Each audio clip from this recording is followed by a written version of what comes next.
الحمد للہ رب العالمین، الصلاة والسلام علی امام الانبیاء والمرسلین، ثم الصلاة والسلام علی امام الاولیاء الکاملین وعلی آلہما واصحابہما اجمعین من یومنا ھذا الی یوم الدین۔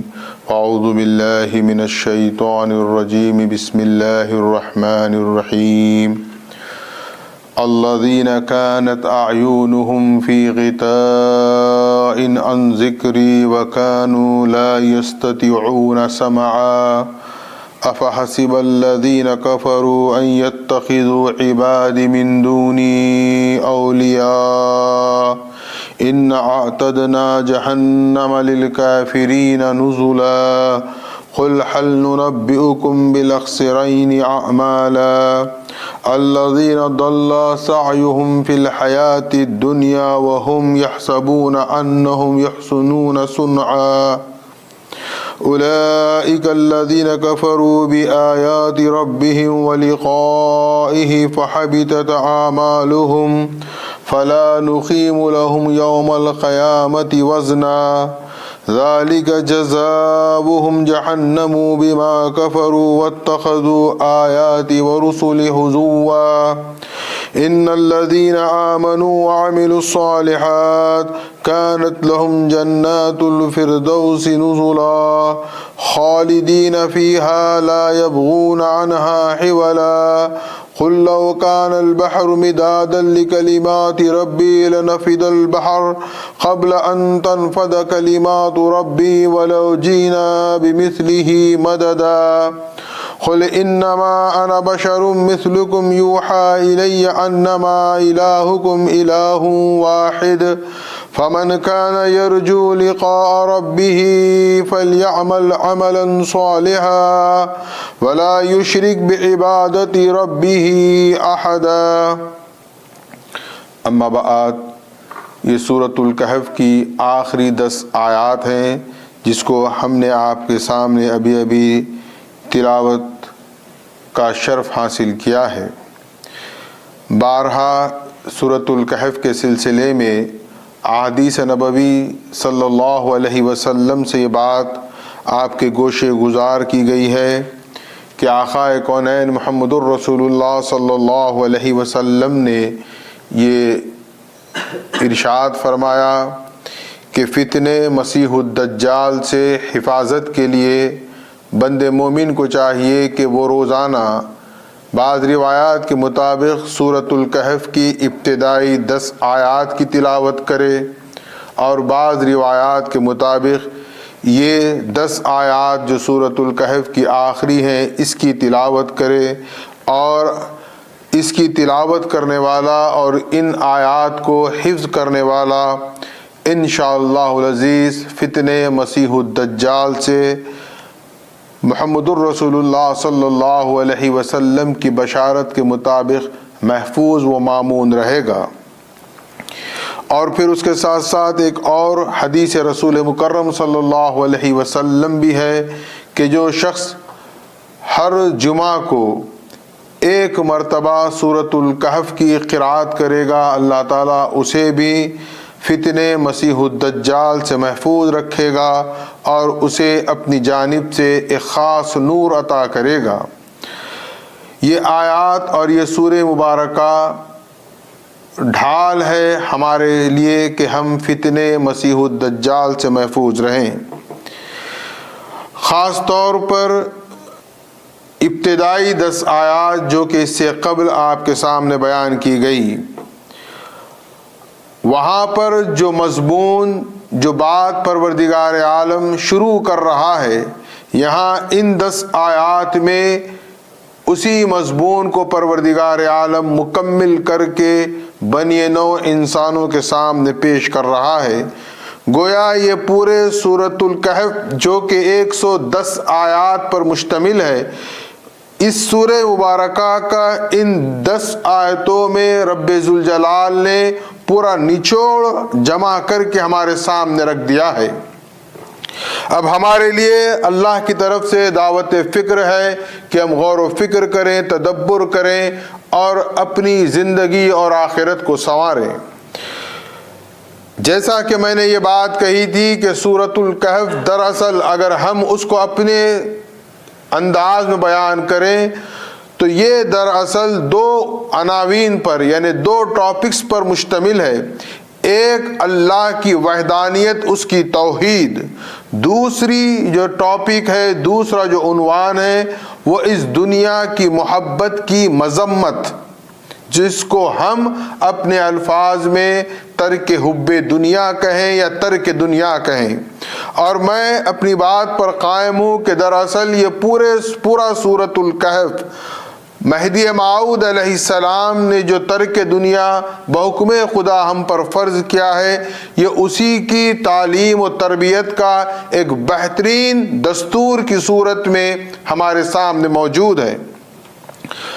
اب آپ دیکھیں کہ پروردگار عالم ان آیات سے پہلے ذوالقرنین اور یاجوج ماجوج کا تذکرہ کیا۔ ہم نے اپنی کم علمی کی بنا پر، نہ مجھے اس بات کا دعویٰ ہے کہ میں بہت بڑا کوئی عالم ہوں، نہ ہی میرے پاس علم کا کوئی ذخیرہ ہے، میں بالکل ایک ادنا طالب علم ہوں جو میں اپنا مطالعہ کرتا ہوں، میں کوشش کرتا ہوں کہ میں اپنا مطالعہ اپنے الفاظ میں آپ تک رکھ سکوں۔ لہٰذا میں نے اس بات کی کوشش کی کہ چونکہ اس سورہ مبارکہ میں واقعات کو پروردگار عالم نے بیان کیا، ایک واقعہ ہے اس میں اصحاب کہف کا، اور اس کو میں نے اپنے طور پر جہاں تک کوشش میں نے کی ہے اس واقعے اصحاب کہف کو آپ کے سامنے رکھا۔ دوسرا واقعہ ہے دو باغ والوں کا، یعنی دو دوستوں کا واقعہ، اس کو آپ کے سامنے رکھنے کی کوشش کی۔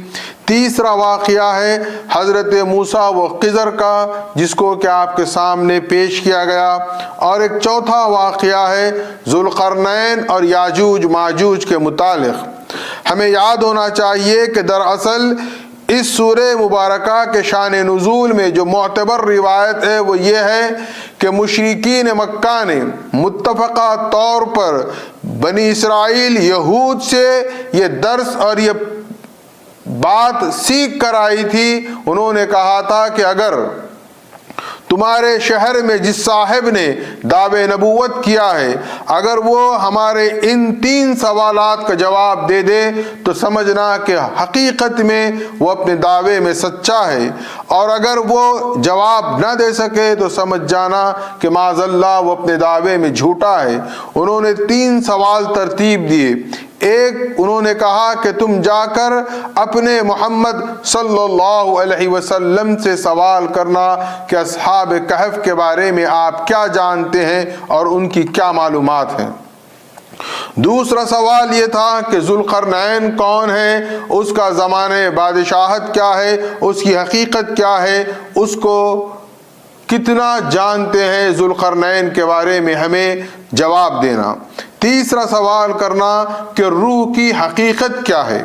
اب آپ دیکھیں کہ یہ 3 سوال ہیں، بظاہر ہمیں بہت آسان نظر آ رہے ہیں، لیکن اس کے پیچھے بہت بڑی تاریخ چھپی ہوئی ہے۔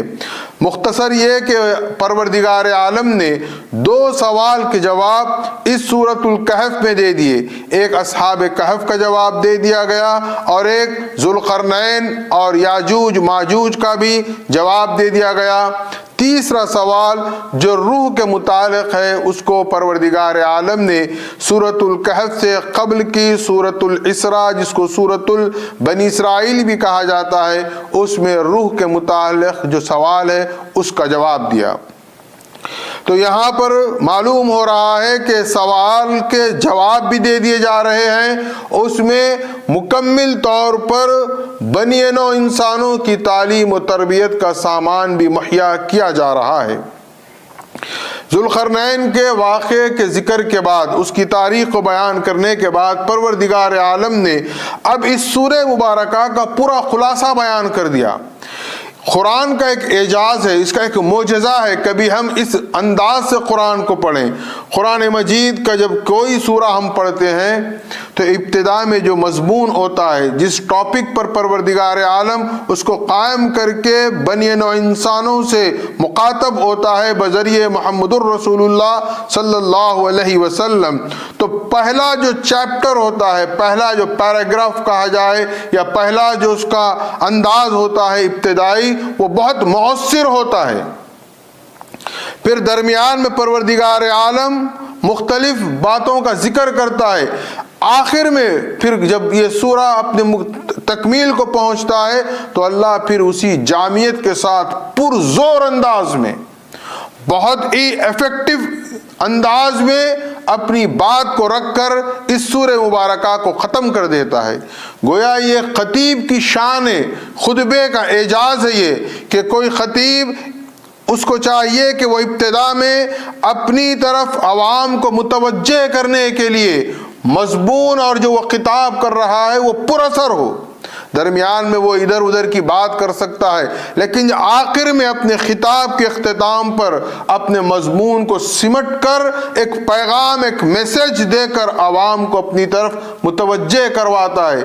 چونکہ ایک انسانی ایک فطرت ہے، اگر اب میں 1 گھنٹہ آپ کے سامنے بات کروں گا، ضروری نہیں ہے کہ آپ کو من و ان وہ بات یاد رہے، ہر انسان کا یہ عالم ہے۔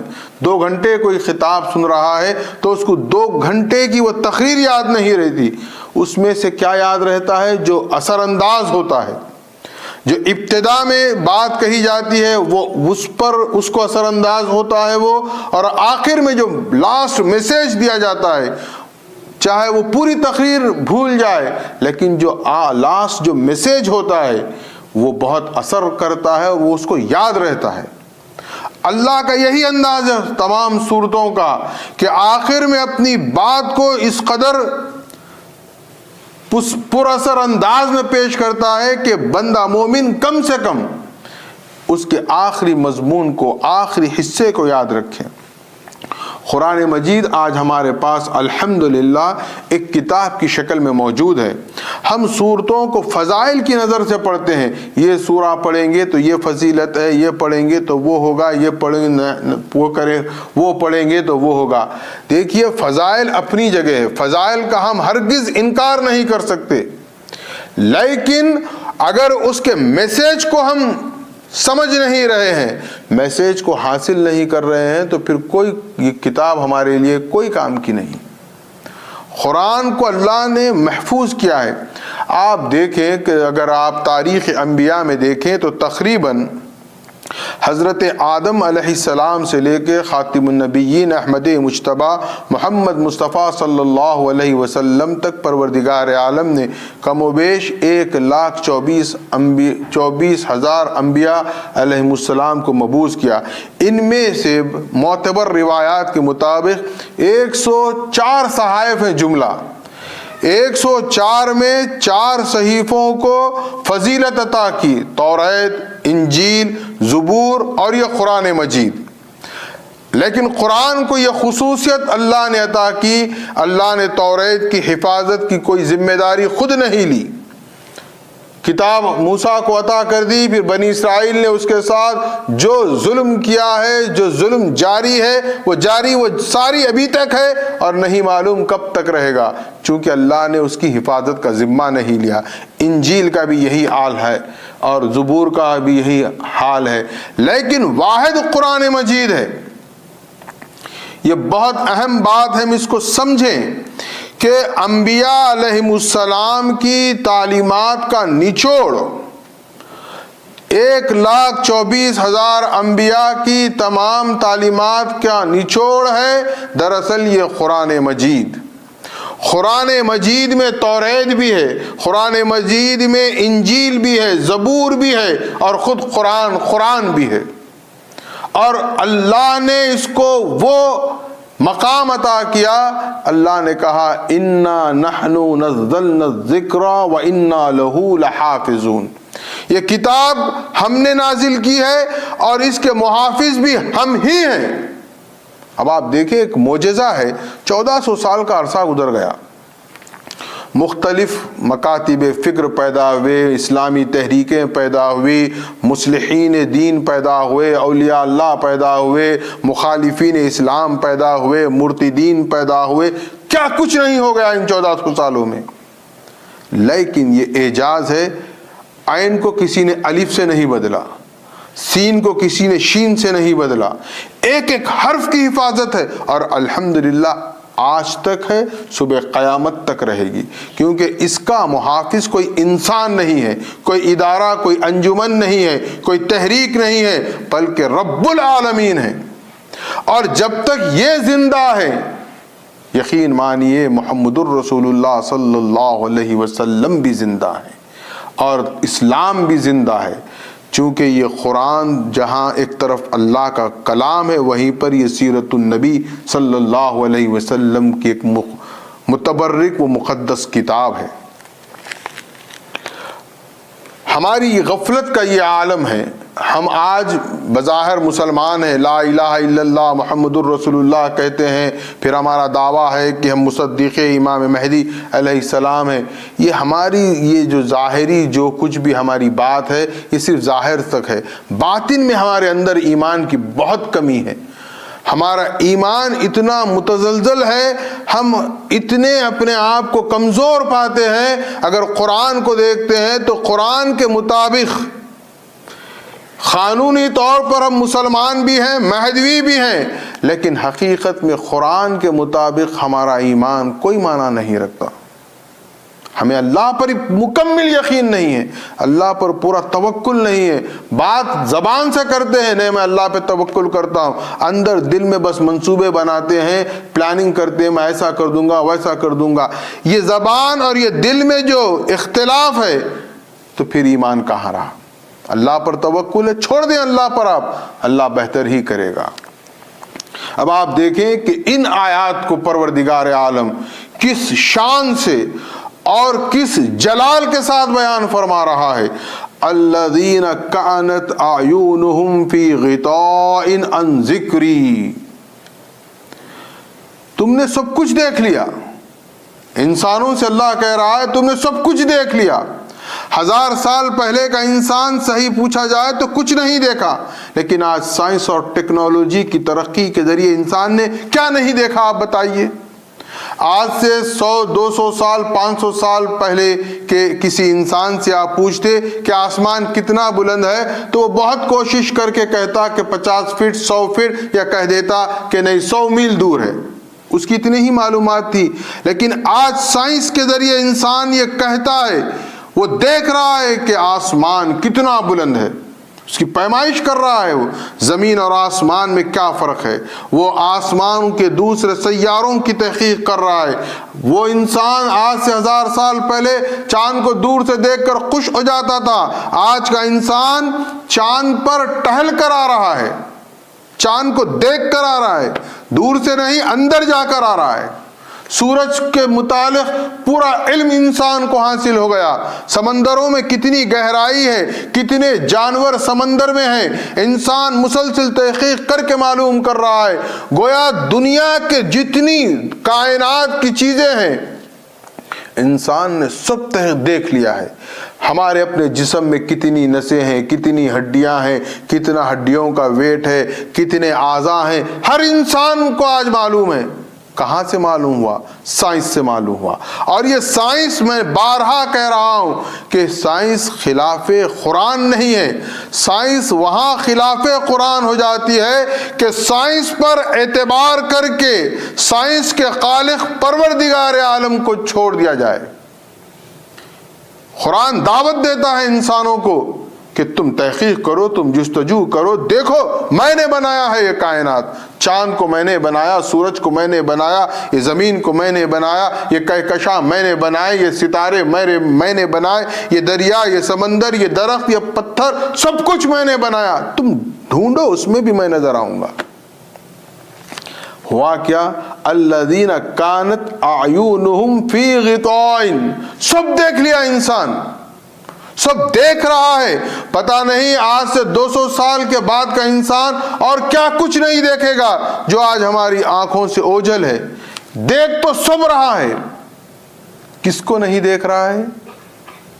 ان ذکری، اللہ کو نہیں دیکھ رہا ہے۔ ہونا کیا چاہیے تھا؟ پہلے اللہ کو دیکھتا، پھر اللہ کی یہ پیدا کردہ خلق کردہ یہ کائنات کے اسرار و رموز کو دیکھتا۔ سب دیکھ لیا انسان، اللہ چاہتا ہے دیکھے انسان، لیکن کیا چاہتا ہے اللہ؟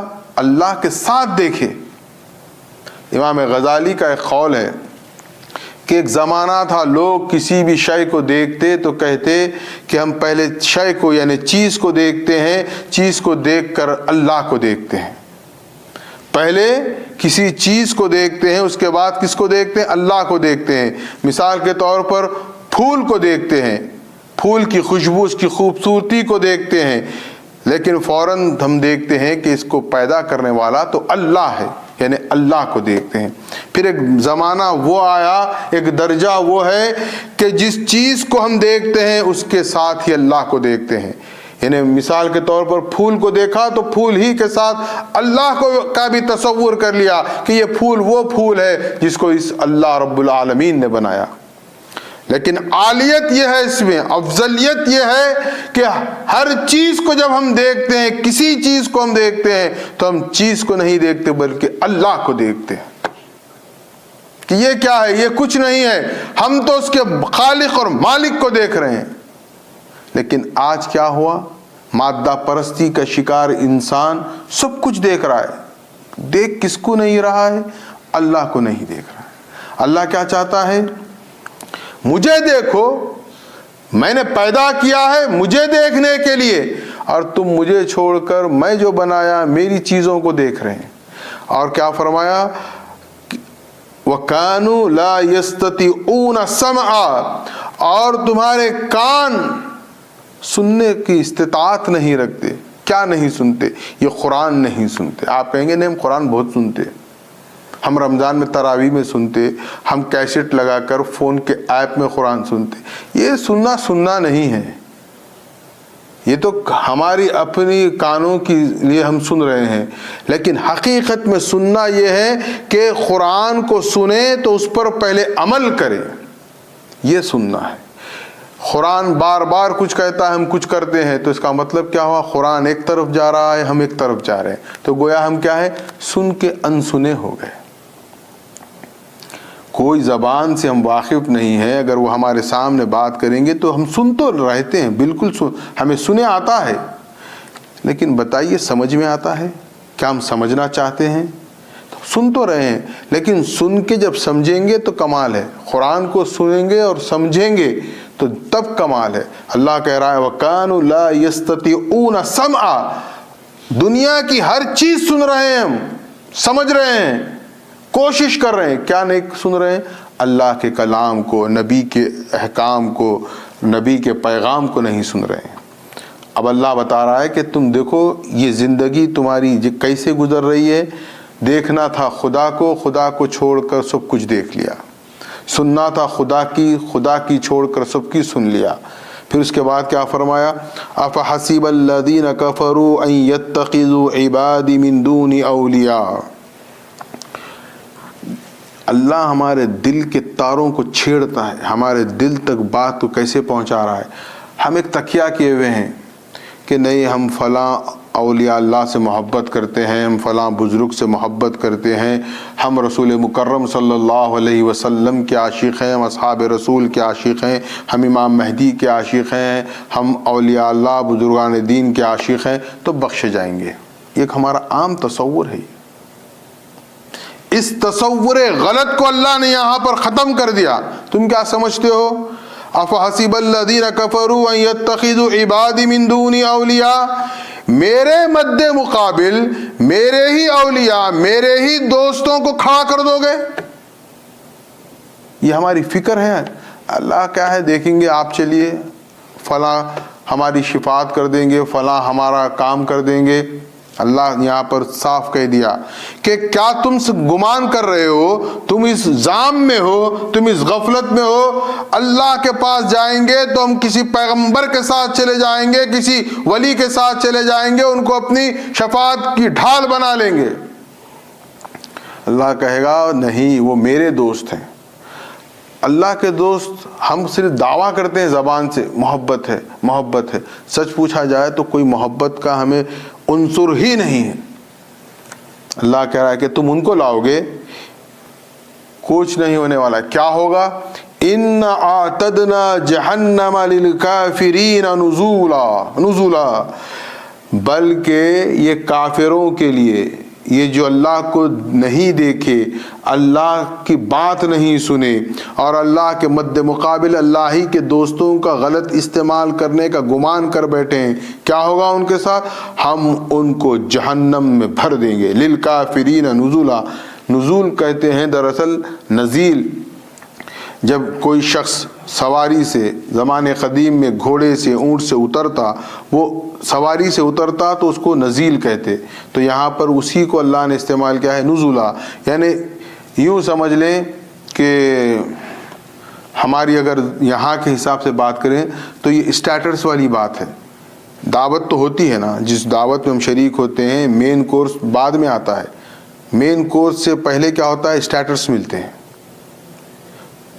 یہ اسٹیٹس والی بات کر رہا ہے اللہ تعالیٰ کہ ابتدا میں ہی کیا کرے گا اللہ؟ ان کو جہنم میں ڈال دے گا۔ پھر اس کے بعد دیکھیے آپ، قل هل ننبئکم، جہاں سے شروع ہوئے تھے یہاں آ کر ان دو آیات پر اس کو اللہ نے اختتام کیا ہے۔ ایک سمجھ لیں کہ اللہ نے ایک رسی کو ان ابتدائی دو آیات سے باندھا، پھر آخر کی دو آیات، اور درمیان میں پورے مضمون کو اللہ نے سمو دیا ہے۔ کیا تھی وہ آیات؟ اِنَّا جَعَلْنَا عَلَى الْأَرْضِ زِينَةً لَهَا لِنَبْلُوَهُمْ أَيُّهُمْ أَحْسَنُ عَمَلًا وَإِنَّا لَجَاعِلُونَ مَا عَلَيْهَا صَعِيدًا جُرُزًا۔ وہاں سے بات شروع ہوئی تو یہاں آ کر اللہ نے اس کو اختتام پذیر کیا۔ قل هل ننبئکم بالاخسرین اعمالا الذین ضل سعیهم فی الحیاۃ الدنیا وهم یحسبون انهم یحسنون صنعا۔ وہاں اللہ نے کہا انا جعلنا علی الارض زینۃ لها لنبلوهم ایہم احسن عملا، ہم نے یہ زمین کو بنایا ہے آزمائش کے لیے۔ یہ زمین کی جو زینت ہے، اس کی جو رونق ہے، اس میں جو دلچسپی ہے، اس میں ہم اس قدر کھو گئے ہیں، لیکن کھونے کے ساتھ کیا کرنا تھا؟ لِنَبْلُوَهُمْ أَيُّهُمْ أَحْسَنُ عَمَلًا، اس میں کھوئے بغیر احسن نیک اعمال کرنا تھا، لیکن کیا کیے؟ نہیں کیے۔ تو اللہ کیا کرے گا؟ وَإِنَّا لَجَاعِلُونَ مَا عَلَيْهَا صَعِيدًا جُرُزًا، یہ زمین کو اللہ مٹا کر چٹیل میدان بنا دے گا۔ یہاں فرما رہا ہے قُلْ هَلْ نُنَبِّئُكُمْ بِالْأَخْسَرِينَ أَعْمَالًا۔ اب دیکھیے آپ، انداز بدل گیا آیت کا۔ أَفَحَسِبَ الَّذِينَ كَفَرُوا أَن يَتَّخِذُوا عِبَادِي مِن دُونِي أَوْلِيَاءَ إِنَّا أَعْتَدْنَا جَهَنَّمَ لِلْكَافِرِينَ نُزُلًا۔ اب یہاں پر کیا فرما رہا؟ قل۔ اب دیکھیے اختتام تک اللہ تعالیٰ ہر آیت کے ابتدا میں جو اہم بات ہوگی رسول اللہ سے راست مخاطب ہے۔ قل، اے حبیب صلی اللہ علیہ وسلم آپ فرما دیجئے، آپ ان کو بتا دیں یہ ہم کیا ہیں غفلت میں، نہیں میں بہت اعمال اچھے کرا، میں نیک اعمال کرا۔ ہمارے اعمال کا دراصل لب لباب کیا ہے؟ ہمارے اعمال کی نیت کیا ہے؟ ہمارے اعمال کا مقصد کیا ہے؟ اس کا حصول کیا ہے؟ ہمارے اعمال کا حصول اگر دنیا ہے، الذین ضل سعیہم فی الحیاۃ الدنیا وہم یحسبون انہم یحسنون صنعا، ہم کوئی نیک کام کر رہے ہیں، لوگوں کی مدد کر رہے ہیں، خیر خیرات کر رہے ہیں، عمرے پر عمرہ کر رہے ہیں، حج پر حج کر رہے ہیں، زکوٰۃ دے رہے ہیں، لوگوں کو کھانا کھلا رہے ہیں، لوگوں کی مدد کر رہے ہیں، یہ سب کر رہے ہیں ہم، اور یہ سمجھ کر رہے ہیں کہ اس کا ہمیں اجر آخرت میں ملے گا، لیکن حقیقت میں ہماری نیت کیا ہے؟ میرا نام ہو جائے، میری شہرت ہو جائے، میری عزت ہو جائے۔ انما الاعمال بالنیہ، ہمارا مطلوب کیا ہے؟ ہمارا مطلوب اللہ کی ذات نہیں ہے، ہمارا مطلوب دنیا ہے، دنیا داری ہے۔ تو اللہ کیا کرے گا؟ یہ جو ہم اترا رہے ہیں یا جو فخر کر رہے ہیں کہ میں بہت کچھ کرا، بہت نیک کام کرا، میں یہ کر دیا، میں وہ کر دیا، اچھا کرا، بہت کرا، لیکن وہاں کوئی ویلیو نہیں ہے اس کی۔ وہاں کی ویلیو، وہاں پر ویلیوبل بنانے کے لیے کیا چاہیے کہ مطلوب دنیا نہیں بلکہ اللہ کی ذات ہونی چاہیے۔ اب آپ دیکھیں، یہ ہے پیغام مہدی علیہ السلام۔ مہدی علیہ السلام کے پیغام کو خدا را سمجھنے کی کوشش کریں۔ وہاں اللہ نے فرمایا اِنَّا جَعَلْنَا مَا عَلَى الْأَرْضِ زِينَةً لَهَا لِنَبْلُوَهُمْ أَيُّهُمْ أَحْسَنُ عَمَلًا۔ مہدی علیہ السلام نے فرمایا دنیا میں رہو، تارک الدنیا بن کر رہو، اس کی محبت میں غرق مت ہو جاؤ۔ یہاں مہدی علیہ السلام نے فرمایا تم اپنے اعمال کا، اپنی زندگی کا مطلوب، وہ مقصود صرف اور صرف اللہ کی ذات کو بناؤ۔ اسی لیے آپ نے کیا فرمایا؟ طلب دیدار خدا فرض۔ آپ الفاظ پر غور کریے، دیدار خدا فرض نہیں کہا، کوئی یہ کر نہیں سکتا۔ دیدار خدا انسان کے اختیار میں نہیں ہے کہ میں یہ پڑھوں گا، یہ کوشش کروں گا، ذکر کروں گا، مجاہدہ کروں گا، ریاضت کروں گا، چلے کروں گا، جنگلوں میں رہوں گا، فاقے کروں گا تو اللہ دکھ جائے گا۔ نہیں، ناممکن ہے۔ اللہ صرف اور صرف، یہ یاد رکھیے بات کو میری، آپ لاکھ جد و جہد کر لیں، اللہ دکھے گا اس کے فضل سے۔ اس کا اگر فضل ہوگا تو کوئی کسی کو بھی دکھ جائے گا، فضل نہیں ہوگا تو کسی کو نہیں دکھے گا۔ اسی لیے مہدی علیہ السلام نے کیا کہا؟ دیدار خدا فرض نہیں کہا، اگر کہہ دیتے تو ہمارا نہیں معلوم کیا حال ہوتا۔ آپ نے کیا فرمایا؟ طلب دیدار خدا، طلب کرو اس کے دیدار کو۔ کل محشر میں پہنچیں گے تو ہم اس زمرے میں نہ ہو الذین کانت اعینہم فی غطاء، ان کے زمرے میں نہ ہو، بلکہ کس زمرے میں ہو ہم؟ اللہ کو دیکھنے والوں کے۔ اگر اس کا فضل ہو جائے، ہم اس سے لو لگائیں، محبت کریں۔ مہدی علیہ السلام کا پیغام عشق الہی پر منحصر ہے۔ مہدوی کا مطلوب، وہ مقصود دنیا نہیں ہوتی، صرف اللہ کی ذات، اس کا اٹھنا بیٹھنا، اس کی فکر، اس کی جستجو، دنیا کے نیک اعمال، دنیا میں جیسی بھی زندگی گزارتا ہے ایک فکر ہوتی ہے ذہن میں کہ میرا مطلوب اللہ ہے۔ اور طالب دیدار خدا مہدی علیہ السلام نے بنایا۔ جب اس کے دیدار کی طلب میں ہم زندگی گزاریں گے تو یہ سب چیزیں کیا ہے؟ ذیلی ضمنی ہے، گناہ تمام جتنے بھی آپ فہرستیں پیش کر لیں یہ سب ایک طرف ہو جائے گی۔ مقصد رہے گا ہمارے سامنے، ایک گول ہے ہمارا۔ مہدوی کی زندگی کا ایک گول ہوتا ہے، ایک مقصد ہوتا ہے کہ مجھے اللہ کو پانا ہے۔ جب اللہ کو پانے کی جستجو میں ایک مہدوی زندگی گزارتا ہے تو وہ دنیا کی ہنگامہ آرائش کی تمام چکا چوند کو نہیں دیکھے گا، بس وہ سائٹ کرے گا اور کیا کرے گا؟ اپنے مقصد کو دیکھے گا۔ ہم کار ڈرائیو کر رہے ہیں، مثال کے طور پر ہم جس روڈ پر کار چلا رہے ہیں، اگر ہماری ڈرائیو کا ایک منزل ہے، ایک مقصد ہے کہ اس مقام پر پہنچنا ہے، ہم کیا کرتے ہیں؟ ہم کوشش کرتے ہیں اپنی ڈرائیو کی، اپنی ہم صلاحیتیں اس منزل تک پہنچنے میں صرف کر دیں۔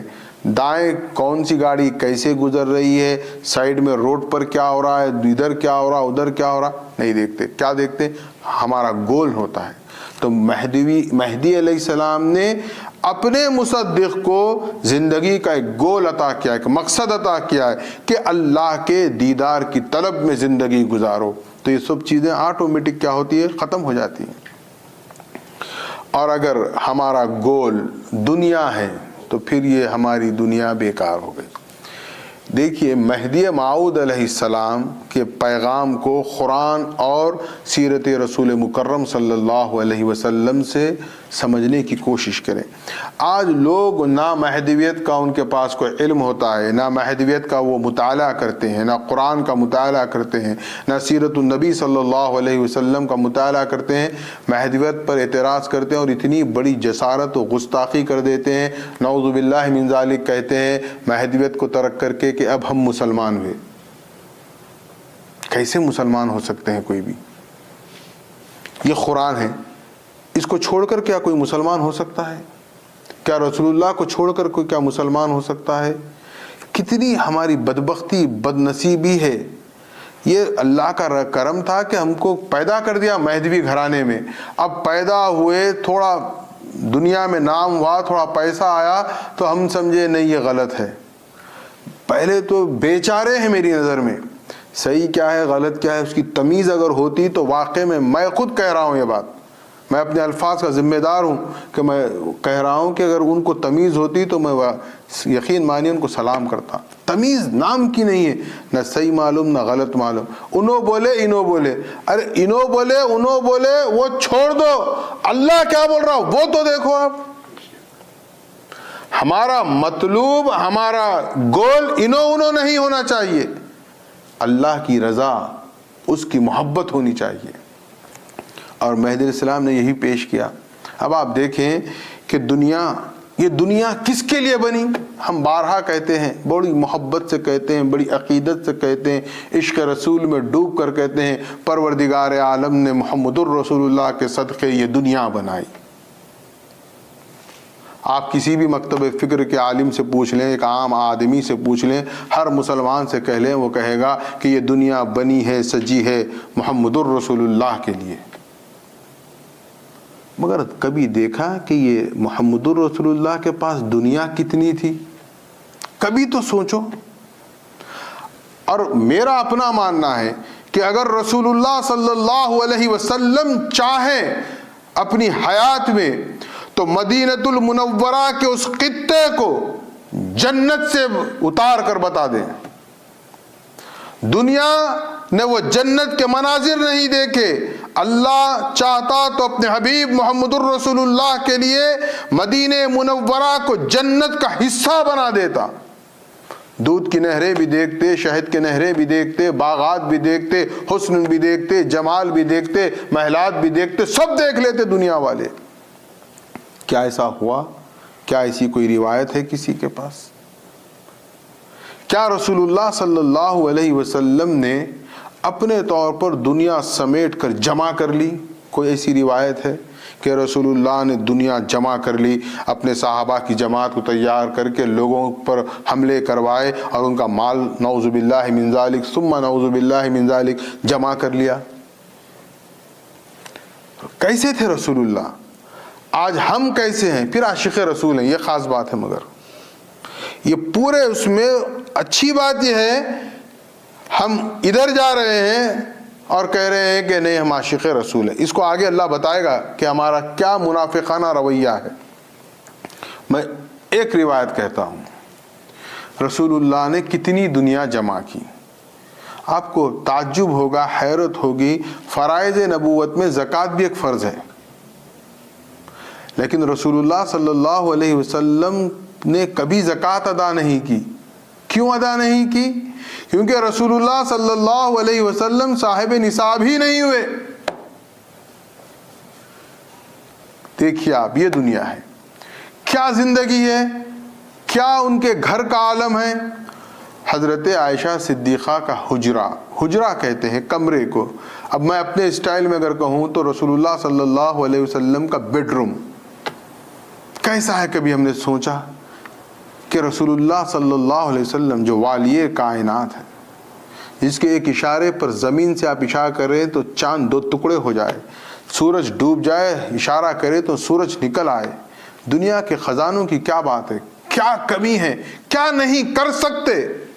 میرا یہ ایمان ہے کہ رسول اللہ چاہیں تو سب کچھ کر سکتے ہیں. لیکن دیکھیے آپ تصور کریے، یہ احادیث میں آیا ہے کہ رسول اللہ کا حجرہ بیڈ روم کیسا ہے کہ آپ کا بیڈ روم، آپ کا حجرہ اتنا تنگ ہے کہ آپ جب نماز تہجد کے لیے بیدار ہوتے اور نماز تہجد ادا کرتے تو آپ کی زوجہ محترمہ ام المومنین حضرت عائشہ صدیقہ رضی اللہ تعالی عنہا کے پیر آ جاتے، خدو میں مبارک عائشہ سامنے آ جاتے سجدہ گاہ کے پاس، تو رسول اللہ اپنے ہاتھ سے ان کے پیروں کو، قدموں کو ہٹا کر سجدہ کرتے. کتنا تنگ حجرہ ہوا، غور کریں آپ. 2 پرسن ہیں، صرف 2 آدمی ہیں، کیسا حجرہ ہے. یہ رسول اللہ کا حجرہ ہے، رسول اللہ کا بیڈ روم ہے. افضل الانبیاء، خاتم الانبیاء، محبوب رب العالمین کے بیڈ روم کا یہ حال ہے. اور ایک مرتبہ حضرت عمر ابن خطاب رضی اللہ تعالی عنہ ایک مسئلے میں حضور صلی اللہ علیہ وسلم کے حجر اقدس میں داخل ہوتے ہیں. حضرت عمر وہ منظر دیکھ کر رو دیتے ہیں. رسول اللہ چٹائی پہ بغیر کرتے کے کہہ لیجئے پہرن کے کچھ نہیں پہنا تھا, برہنہ تھے, تہبند باندھے ہوئے تھے اور چٹائی پر لیٹے ہوئے تھے. حضرت عمر نے آواز دی تو رسول اللہ نے کہا عمر اندر آ جاؤ. آپ تنہا تھے رسول اللہ.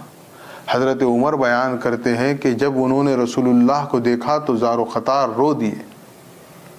کیا عالم ہے. ایک چٹائی ہے, ایک چٹائی پہ محمد الرسول اللہ استراحت فرما رہے ہیں, لیٹے ہوئے ہیں. جب اٹھ کر بیٹھے تو جو چٹائی کا جو اس کا جو یوں کہہ لیجئے کہ اس کے جو عکس ہے وہ رسول اللہ کی پشت مبارک پر ہے. یعنی جب ہم کسی کو ٹیکا لگاتے ہیں تو اس کا عکس ہمارے پیٹھ پر یا ہمارے ہاتھ پر اتر جاتا ہے, تو رسول اللہ کی پیٹھ پر چٹائی کا وہ عکس ہے. اور فرنیچر بھی ذرا غور کریے کتنا ہے. وہ چٹائی ہے, اس پر رسول اللہ لیٹے ہوئے ہیں, بیٹھے تو جسم پر وہ چٹائی کے نشان ہیں. اور دیکھا اطراف میں کہ کیا ہے فرنیچر, کچھ نہیں ہے, ایک لکڑی کا کٹورا ہے پانی کے لیے, بس یہ فرنیچر ہے رسول اللہ کا. حضرت عمر ابن خطاب رونے لگے تو رسول اللہ نے پوچھا عمر کیا ہوا, کیوں رو رہے ہو؟ عمر نے کہا یا رسول اللہ, آپ اللہ کے رسول, آپ کے گھر کا یہ حال ہے. تو رسول اللہ صلی اللہ علیہ وسلم نے جواب دیا کیا عمر تمہیں یہ بات پسند نہیں کہ میں یہاں پر دنیا کو ٹھوکر مار دوں تاکہ اللہ وہاں پر مجھے اس سے بہتر اور اعلیٰ و عرفہ جگہ اور مقام عطا کرے. اب آپ دیکھیں کیا اس کا نام اسلام ہے یا نہیں؟ آپ کی کتب, آپ کے راوی, آپ کی روایت, یہ اسلام ہے. یہی بات تو مہدی علیہ السلام نے کہی, پھر کیوں الگ ہو گئی؟ کبھی غور کریے کہ مہدی علیہ السلام نے اس سے ہٹ کر کچھ کہا کیا؟ مہدوی فقیر کی زندگی یہی ہے جو رسول اللہ صلی اللہ علیہ وسلم کی. اب ہم دنیا دار ہو گئے سچ پوچھا جائے, مگر حقیقت میں یہی ہے. دنیا کی حقیقت کو وہ جانتے تھے, اس لیے اس کی مذمت اور اس سے نفرت کرتے تھے. ہم بس اسی دنیا میں گم ہیں, آخرت کا کوئی تصور نہیں ہے.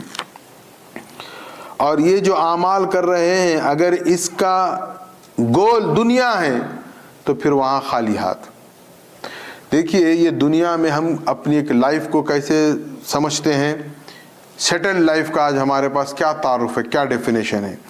میں اپنی جگہ سیٹ ہوں, میں اپنے بچوں کو بہترین پڑھایا, وہ بھی اپنی جگہ سیٹ ہیں, اور میں نے جائیداد خریدی, فلاں بلڈنگ, فلاں زمین, فلاں میرا بیلنس, سیٹ لائف ہے. بچوں کے لیے میں مر جاؤں گا تو جائیداد بھی ہے اور یہ بچے اپنی جگہ سیٹل ہیں. یہ ایک ہم سب کا یہ تصور ہے. سیٹل لائف ہم کس کو سمجھتے ہیں؟ یہ اس کو سمجھتے ہیں, جبکہ یہ کیا ہے, گزرگاہ ہے. سیٹل لائف اس کو کہا جائے گا جب ہم مر جائیں گے, جو نئے مقام پر, نئے گھر میں ہمیں جانا ہے, اس کی ہم کیا تیاری کریں بتائیے. نہ وہاں گھر کا کوئی ہمارا انتظام ہے, نہ ہمارے بیڈ روم کا کوئی انتظام ہے, نہ ہماری لگژری کار کا کوئی انتظام ہے, نہ ہمارے کپڑوں کا کوئی انتظام ہے, کچھ نہیں ہے. کیا ہوگا بولیے آپ؟ تھوڑا تصور کریں, کوئی نئے شہر میں آپ جا رہے ہیں, اے ٹی ایم کارڈ آپ کے پاس نہیں ہے, منی ٹرانسفر کا کوئی ٹرانزیکشن کا کوئی ایپ آپ کے ساتھ نہیں ہے, آپ پہنچ گئے نیو سٹی. آپ اپنے شہر میں لکھ پتی, کروڑ پتی, کھرب پتی ہیں, لیکن اس نئے شہر میں آپ کے پاس خلاش کچھ نہیں ہے. کیا گزرتی ہوگی اس وقت؟ نہ بینک کام کرے گی, نہ آپ کا کوئی ایپ کام کرے گا, نہ کوئی آن لائن ٹرانزیکشن کام کرے گا. تو کتنی ہیجانی پریشانی کا عالم ہم پہ آ جائے گا. ہم غور کریں, یہ دنیا سے آخرت یہی سفر ہے ہمارا. یہاں سے آنکھ بند کر کے ادھر آنکھ کھولنا ہے, ادھر جا رہے ہیں تو ادھر کے لیے کوئی تیاری نہیں ہے, سب ادھر کی فکر, ادھر کے لیے تیاری, ادھر چھوڑ کر جا رہے ہیں. اور اللہ کا آج تک کوئی نظام ایسا نہیں بنا کہ کسی بھی مالدار نے یہ وصیت بھی نہیں کی، نہ کوئی بادشاہ ایسا گزرا ہے کہ کہا ہو کہ میرے ساتھ میری خبر میں میری دولت کو بھی رکھ دینا۔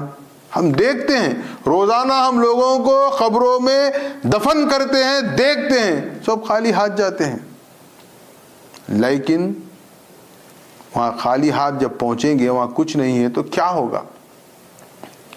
تو ہماری کوشش کیا ہونی ہے؟ آخرت، عقبہ، اور ہمارا مطلوب، ہمارا گول، ہمارا مقصود کیا ہونا ہے؟ اللہ کی ذات۔ اب اس کے بعد دیکھیے اللہ فرما رہا ہے انہی کی صفات جو اندھے ہیں اس دنیا میں، اولئک الذین کفروا بآیات ربہم ولقائہ، اور وہ لوگ جو انکار کرتے ہیں اللہ کی آیات کا اور اس کی ملاقات کا۔ یہ دراصل دیکھیے ولقائہ میں یہ طلب دیدار خدا کی بات ہے اصل، کہ ہم اللہ کی آیتوں کا انکار کر رہے ہیں۔ اللہ کچھ کہتا ہے، ہم کچھ کرتے ہیں۔ اللہ کے کلام کو سمجھنے سے ہم قاصر ہیں۔ ایک چھوٹا سا اگزامپل دیتا ہوں میں آپ کو۔ مجھے بہت تکلیف ہوتی ہے ان موقعوں پر، لیکن وہاں اگر ان موقعوں پر میں کچھ کہوں گا تو بات کچھ اور ہو جاتی ہے، اس لیے خاموش ہو جاتا ہوں۔ ایک اگزامپل دیتا ہوں۔ ہماری جو آج کی محافل ہے نکاح کی، شادی کی، ہم وہاں پر اس آیت کے مصداق بن جاتے ہیں۔ کیسے؟ ہماری منافقت دیکھیے کیسی ہے۔ قاری النکاح، نکاح جب پڑھاتا ہے تو وہ یہ آیت پڑھتا ہے، یا ایھا الذین آمنوا اتقوا اللہ حق تقاتہ ولا تموتن الا وانتم مسلمون۔ یہ آیت جب نازل ہوئی تو صحابہ کرام پر لرزہ طاری ہو گیا، دربار رسالت میں آ کے پوچھنے لگے، یا رسول اللہ کیا حق ہے اللہ کا، ہم کیسے ادا کریں، اور ہمارا کیا عالم ہے؟ ہم سنتے ہیں، اس کے بعد میں کیا ہوتا ہے؟ آپ کے میرے سامنے بے حیائی بالکل عام رہتی ہے ہمارے پاس۔ اب تھوڑا ایک فیشن ہے، دو فیشن میں دیکھتا ہوں۔ اچھا، قرأت سے پروگرام کا آغاز کریں گے، قاری صاحب اللہ کی عذاب کی آیتیں پڑھتے ہیں، وہ جب صدق اللہ العظیم کہتے ہیں تو ہم کلیپنگ کرتے ہیں، کیا مذاق ہوا قرآن کا۔ ہماری روح لرز نہیں جاتی کہ ہم قرآن کا کیسے مذاق اڑا رہے ہیں، کلیپنگ ہو رہی ہے۔ اچھا، کلیپنگ کے بعد پھر میوزک ہو رہی ہے، کیا مذاق ہے دیکھیے آپ اسلام کا، کیا مذاق ہے قرآن کا۔ اللہ کو اگر جلال آ جائے تو ہمارا کیا عالم ہوگا۔ آج ہماری زندگیوں میں سکون نہیں ہے، سب کچھ ہے، ڈالر ہے، کیا کچھ نہیں ہے ہمارے پاس، اس ملک میں سکون نہیں ہے۔ یہ کیوں نہیں ہے؟ یہ اللہ کا عذاب ہے، ہم اس کا مذاق اڑا رہے ہیں اللہ کا۔ ہماری تقریبات میں اب ایک فیشن ہے، ہر ٹیبل پہ آپ دیکھیں گے، میں جہاں جاتا ہوں وہاں پر ہر چیز غور کرتا ہوں، میری بھی ایک عجیب عادت ہے دراصل۔ اب ایک نیا فیشن ہے، ایک ٹیبل پر آپ جب بیٹھتے ہیں اپنے احباب کے ساتھ تو وہاں دیکھیں گے کہ یا تو کوئی کیا کرتا ہے، کوئی حدیث رسول مکرم صلی اللہ علیہ وسلم فریم کرا کے لگا دیتے ہیں، کوئی کیا کرتے ہیں پاکٹ سائز قرآن کے کلمات، ان کی آیات کے دعائیہ ایک بکلیٹ بھی رکھتے ہیں۔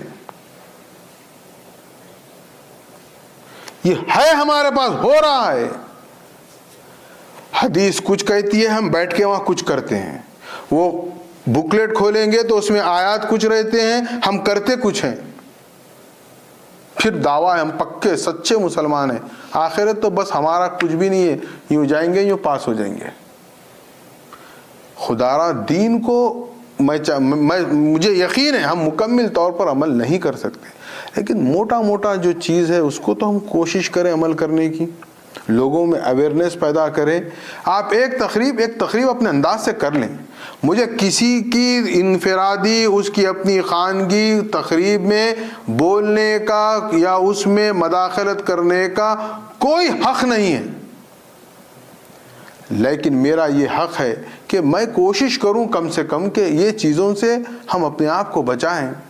ہمارے پاس یہاں شکاگو میں خاص طور پر وومنس میں کٹی پارٹیز ہوتی ہیں، وہ کٹی پارٹیز کے ویڈیوز بھی دیکھا میں، اللہ کی اسما، قرآن کی آیات، ماشاءاللہ، اس کے بعد ڈانس، اس کے بعد گانے، یہ کیا مکس اپ کر رہے ہیں ہم؟ یا تو آپ گانوں کی محفل رکھ لیں یا قرآن کی محفل رکھ لیں.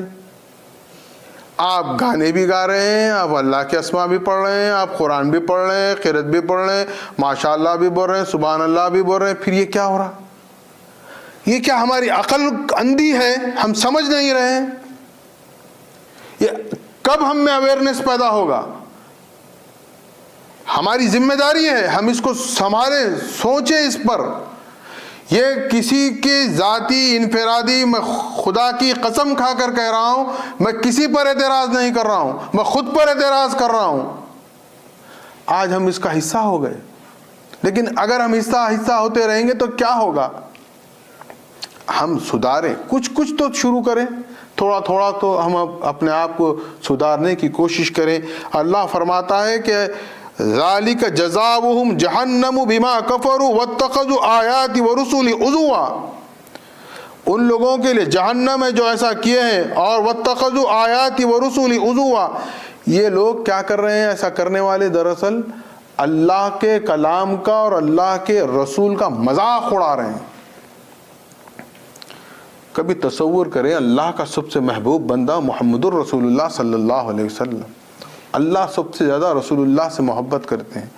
ہم کیا کر رہے ہیں؟ رسول اللہ کا مذاق اڑا رہے ہیں. اللہ کو بدلے میں اگر جلال آ جائے تو کیا ہوگا؟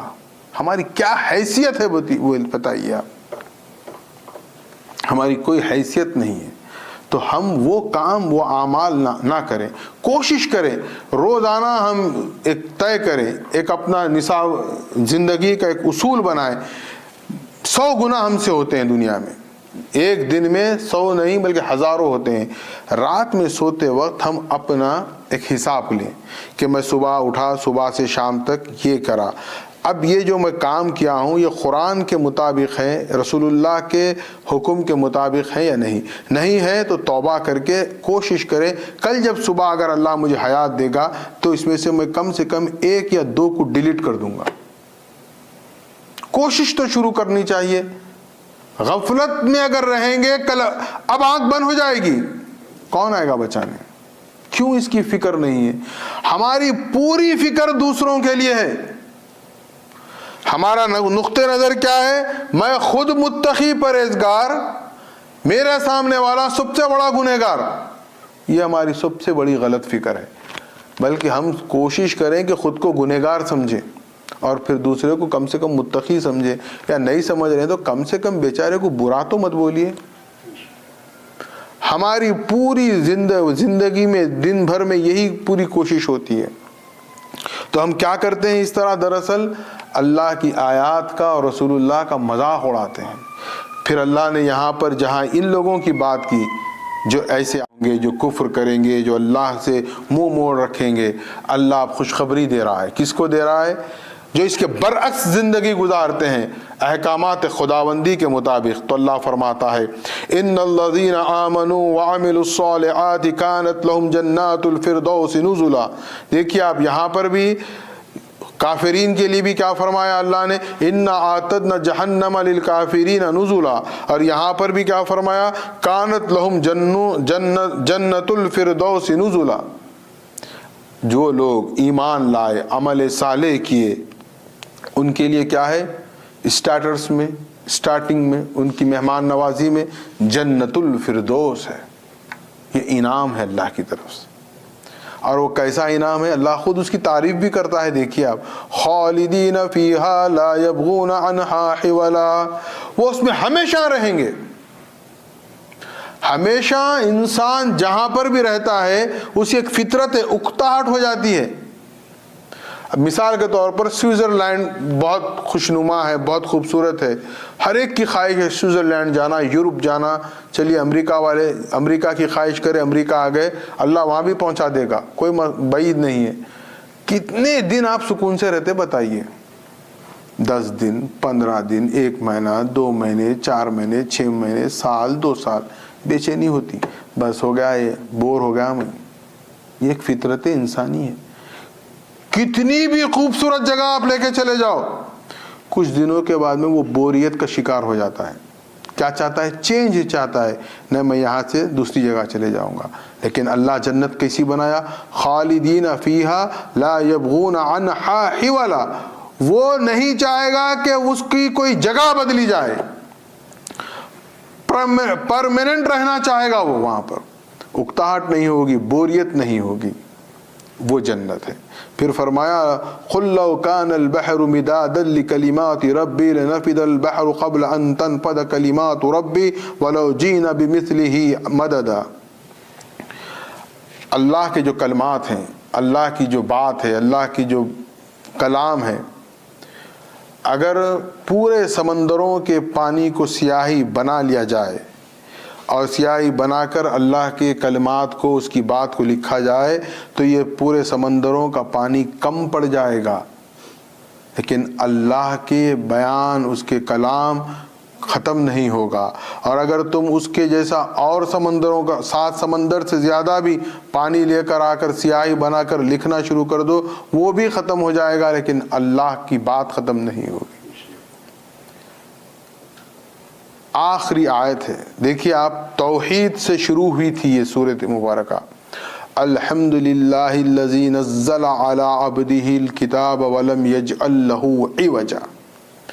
یہ اگر آپ مربوط دیکھیں اس سے قبل کی صورت میں، سورۃ البنی اسرائیل میں، تو وہاں آغاز ہوا تھا سبحان الذی اسری بعبدہ، عبد پر آپ غور کریں، وہاں آغاز ہوا عبد پر۔ پھر اس کے بعد اس سورہ بنی اسرائیل کا پروردگار عالم نے جب اختتام کیا تو وہاں پر بھی اللہ نے محمد الرسول اللہ کی عبدیت اور خاص طور پر اپنی ربوبیت اور اپنی وحدانیت کو بیان فرمایا، وَقُلِ الْحَمْدُ لِلَّهِ الَّذِي لَمْ يَتَّخِذْ وَلَدًا وَلَمْ يَكُنْ لَهُ شَرِيكٌ فِي الْمُلْكِ وَلَمْ يَكُنْ لَهُ وَلِيٌّ مِّنَ الذُّلِّ وَكَبِّرْهُ تَكْبِيرًا۔ اب یہاں پر یہ سورہ ختم ہو رہا ہے، آغاز ہوا تھا الحمد للہ الذی نزل علی عبدہ الکتاب ولم یجعل لہ عوجا، اب یہاں پر اللہ فرما رہا ہے قل انما انا بشر مثلکم یوحی الی انما الہکم الہ واحد۔ بعض چیزیں انسان کے اس کی عقل سے ماورا ہو جاتی ہیں، سفر معراج انسان کی عقل سے ماورا ہے۔ اگر کوئی نبی کے پیغمبر کا، ولی کا کوئی انسان معجزہ دیکھ لیتا ہے تو وہ کیا کرتا ہے؟ نعوذ باللہ اسی کو خدا بنا لیتا ہے۔ مثال کے طور پر نصارہ، عیسائی، انہوں نے کیا کیا؟ عیسیٰ کو خدا بنا لیا، خدا کا بیٹا بنا لیا۔ کیوں بنا لیا؟ دیکھے کہ پرندے، مٹی کے پرندے بنا رہے تھے، پھونک مار رہے تھے، پرندے اڑ رہے تھے، مردے کو حضرت عیسیٰ زندہ کر رہے تھے، برس کے بیمار کو شفا عطا کر رہے تھے، مادرزاد نابینا کو آپ بینائی عطا کر رہے تھے، تو انسان نے کہا نہیں، یہ تو اللہ ہے، اللہ اللہ ہے۔ اب ہو سکتا تھا مسلمان بھی، امت محمدیہ میں بسنے والے بھی، جب معراج کی بات کرتے سبحان الذی اسری بعبدہ لیلا من المسجد الحرام الی المسجد الاقصی، تو رسول اللہ سے کیسے کیسے معجزات نہیں ہوئے، مردوں کو بھی آپ نے زندہ کیا، چاند کے 2 ٹکڑے کیے، معراج سدرۃ المنتہا پر بھی جا کر آئے، سب کچھ ہوا۔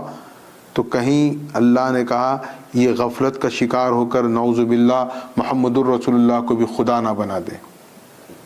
یہ قوتیں، یہ طاقتیں، یہ اعجاز، یہ فضل، یہ مقام ہم نے عطا کیا ہے، پھر کیا ہیں آپ سے کہا کہ آپ کہہ دو کہ میں بھی انما انا بشر مثلکم، لیکن اس کا یہ مطلب نہیں ہے۔ میں نے گزشتہ محمد الرسول اللہ کی عبدیت پر مفصل گفتگو آپ کے سامنے رکھی، یہاں ایک نقطہ بیان کر دیتا ہوں صرف۔ یہ آیت کو موضوع سخن بنا کر گستاخان محمد الرسول اللہ صلی اللہ علیہ وسلم جتنی جماعتیں روئے زمین پر ہیں، ان جماعتوں پر اللہ کی پھٹکار ہو، جو یہ آیت کو اپنا سہارا بنا کر کہتے ہیں دیکھو قرآن میں ہے انما انا بشر مثلکم، پھر تم کیوں رسول کو یوں سمجھتے۔ دیکھیے یقیناً محمد الرسول اللہ بشر ہیں، عبد ہیں، قرآن کہہ رہا ہے، ہم انکار ہرگز نہیں کر سکتے، لیکن رسول اللہ کی عبدیت کو، آپ کی بشریت کو ہم اپنے جیسے عام کسی بھی انسان کی عبدیت اور بشریت پر قیاس بھی نہیں کر سکتے۔ سوچ بھی نہیں سکتے، سوچیں گے بھی تو میں کہوں گا وہ گناہ کبیرہ ہے۔ اللہ نے یہاں پر بھی یہ مسئلہ دیکھیے، آپ نوجوانوں کو جو گمراہ کیا جاتا ہے، اگر آپ آیتوں کو توڑ کر بیان کر دیں گے تو کیا ہوگا؟ وہ تو بیچارہ بولے گا نہیں دلیل میں آیت ہے انما انا بشر مثلکم، قرآن کی آیت ہے، آپ لوگ سب غلط۔ اچھا پوری پڑھ میرے بھائی، ہم انکار نہیں کر رہے ہیں، محمد الرسول اللہ افضل البشر ہیں، خیر البشر ہیں، محمد الرسول اللہ عبدہ کے مقام پر ہیں، روئے زمین پر اللہ نے اتنی محبت شفقت اتنی عنایت سے کسی کو اپنا بندہ نہیں کہا جیسا کہ اپنے حبیب محمد الرسول اللہ کو کہا ہے۔ ہم تصور بھی نہیں کر سکتے محمد الرسول اللہ کی عبدیت کا، لیکن اس آیت میں بھی اگر خدا نہ خواستہ یہ تصور رکھ لیں کہ نہیں قرآن میں ہے قل انما انا بشر مثلکم کہ رسول اللہ نعوذ باللہ ثم نعوذ باللہ ثم نعوذ باللہ ہماری طرح بشر ہیں، تو قرآن تردید بھی کر رہا ہے۔ یوحا الیہ، کلمے یوحا الیہ میں عبدیت محمد الرسول اللہ کی فضیلت و افضلیت کو اللہ نے بیان کر دیا۔ میں آپ کو آسان کر کے سمجھانے کی کوشش کرتا ہوں۔ آپ نے کہا انما انا بشر مثلکم، دیکھو رسول اللہ بھی ہماری طرح ہیں۔ کسی نے کہا نعوذ باللہ رسول اللہ ہماری طرح ہمارے بڑے بھائی ہیں۔ کسی نے کہا کہ نعوذ باللہ رسول اللہ بھی ہماری طرح کھاتے تھے پیتے تھے بازار میں گھومتے تھے، جو کچھ بھی ان کے اپنے نظریات ہیں۔ کہا کہ دیکھو رسول اللہ بشر، ہم بھی بشر، لہذا کیا ہوئے ہم بھی برابر رسول بھی برابر، نعوذ باللہ من ذالک۔ لیکن آپ جب آیت پوری پڑھیں گے، آپ نے کہا رسول اللہ بشر ہیں، قرآن میں کہہ رہا ہے قل انما انا بشر مثلکم، چلیے ٹھیک ہے۔ اب آپ نے یہ طے کر لیا آیت کے آدھے ٹکڑے کو پیش کر کے کہ رسول اللہ ہماری طرح بشر ہیں، ٹھیک ہے۔ اللہ نے رسول اللہ کی خصوصیت ساتھ بیان کر دی، یوحا الیہ۔ اب میرا سوال ہے، آپ کہہ رہے ہیں کہ رسول ہم سب برابر برابر، تو مجھے بتائیے ہم میں سے کس پر وحی آ رہی ہے؟ کیا کوئی دعویٰ کیا ہے کہ نہیں میرے پاس وحی آتی؟ اگر بشر ہیں وہی آ رہی ہے تو آپ کریے دعویٰ۔ میرا حبیب محمد صلی اللہ علیہ وسلم تو وہ بشر ہے کہ وہ ایسا بشر ہے، اللہ خود کہہ رہا ہے یوحا الیہ، اس پر تو وہی آتی ہے۔ یوحا الیہ ہی یہ کلمہ یہ الفاظ محمد الرسول اللہ کے افضل البشر ہونے پر دلالت کرتی ہے۔ ہم اس بات کبھی قرآن کو مکمل پڑھنے کی کوشش کریں، سمجھنے کی کوشش کریں، ٹکڑے ٹکڑے اگر ہم قرآن کی آیتیں نکال دیں گے، مجھے وہ آیت یاد نہیں ہے، میں انشاءاللہ حافظ حضرات سے مدد لوں گا۔ نماز کے متعلق کیا آیت ہے وہ؟ لا تقربوا الصلاۃ۔ اب لا تقربوا الصلاۃ، لا تقربوا الصلاۃ پیش کریے آپ، کس نے منع کیا ہے؟ لا تقربوا الصلاۃ کیا معنی ہے؟ تم نماز کے قریب مت جاؤ، پڑھنا تو دور کی بات ہے، جاؤ۔ کیا بولا اللہ میاں بول رہا ہے؟ میں نہیں، قرآن ہے یہ۔ میرا میسج کیا ہے، میرا پیغام کیا ہے؟ بات کو پہلے تو پوری بیان کرو، اول۔